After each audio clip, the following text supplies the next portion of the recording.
you've got all this beautiful shiny equipment, but is that outer shine really what makes the biggest difference inside your cup? Hey guys, it's Christian Batchu coming at you with Solo Macchiato.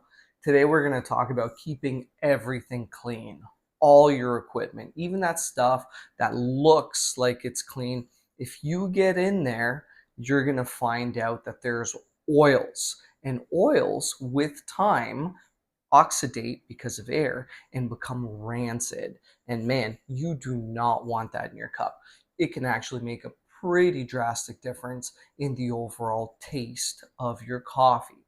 But before we move on, if you get anything good out of this content, please give me a like and a subscribe. It helps me tremendously to grow the channel. Looking at this V60 cup, it looks pretty clean overall, but if you were to get a Q-tip and really get in there, what is actually lurking? Oh, gross. What about your portafilter basket? Let's take that out. Portafilter looks acceptable, right? Nah, wrong. What does this Q-tip say? It definitely says otherwise. Now, one part that a lot of people forget is the shower from the group head. When you take that out, mine comes out with the head gasket itself, but man, is that dirty. All of that ends up right in my espresso. If you're gonna go and give it a nice clean, man, look at it, just absolutely caked on in there. If you were to give it a really nice clean with a paper towel, you can tell how dirty it is. And it's really only been about a month since I've last cleaned it. But how do I clean it? Using Kefitsa. I get it into a nice big bowl of hot water, and then I start dunking everything in there. Whether it's plastic or metal, the Kefitsa detergent will start breaking down all the rancid coffee oils that accumulate over time. And really, it can just be over a couple of days, but you really don't want that rancid oil in your next cup. Don't forget the steam wand tip. Milk can accumulate around it and inside of it, and it'll affect the performance. Now onto the grinder. I've got other videos that I'll link above for cleaning and taking apart these grinders, but it is really important to try and get in there and at least clean out the chute once a week and give it a good purge with the bellows. Also, don't forget that catch cup. There's lots of stuff hiding in there. Once everything has soaked for approximately 30 minutes in the Kefitsa, you can now go ahead and rinse it. Remember to get in there and actually remove all the detergent and residue. Whether it's metal or plastic, this stuff is really safe on everything. Just get it cleaned, let all the oils dissolve, and then work at making sure that everything is well rinsed.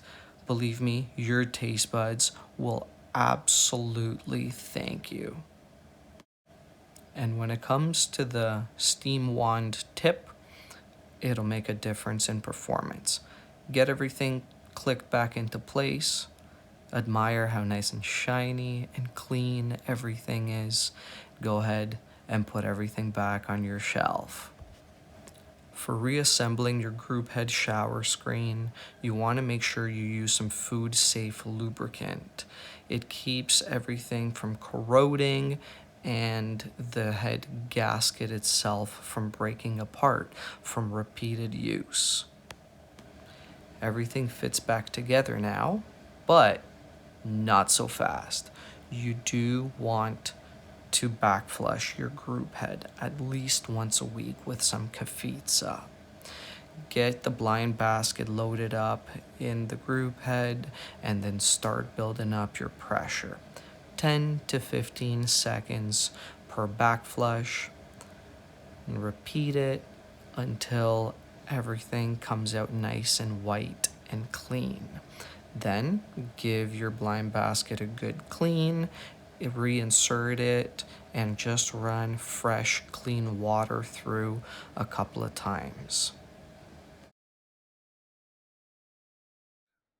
So now something that I've wanted to try for a while is espresso pulled with a dirty machine, or one that hasn't been cleaned out fully in about a month, versus one that has been pulled right after the machine has been thoroughly cleaned. So dirty, clean. Now, in order to do this, um, because obviously there was a time difference between the espresso, so I couldn't drink it hot because that just changes the temperature itself, changes the flavor and everything. So in order to minimize that temperature value, I turned them into iced Americanos.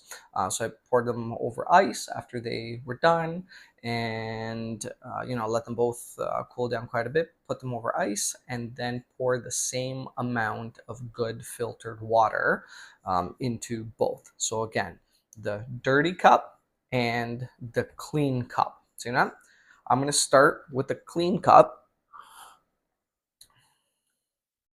That's a nice iced Americano. Okay, very good. So now let's check this one. Oh, wow.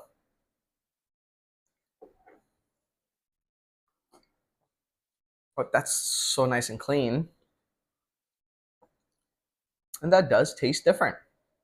It definitely tastes different. There's definitely a little more stringency to it. It's not bad. The difference isn't, huge, but there is a subtle difference between them. Oh, wow. Yeah, that one's so much nicer. Okay. Um, yeah, definitely not a myth. It's a fact. You gotta keep your machine clean.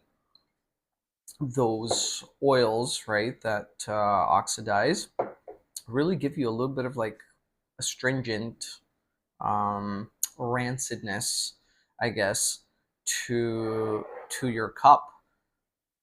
That definitely made a huge difference. I always clean my equipment, but I never really took a Q-tip and got in there like I did for this video. And it is actually pretty crazy to see what happens in about a month of regular use. So now we know it, guys. Keep your equipment clean. And if there's anything else that you guys do, any other types of cleaners, please drop them in the comments below. Until then, remember, life is beautiful.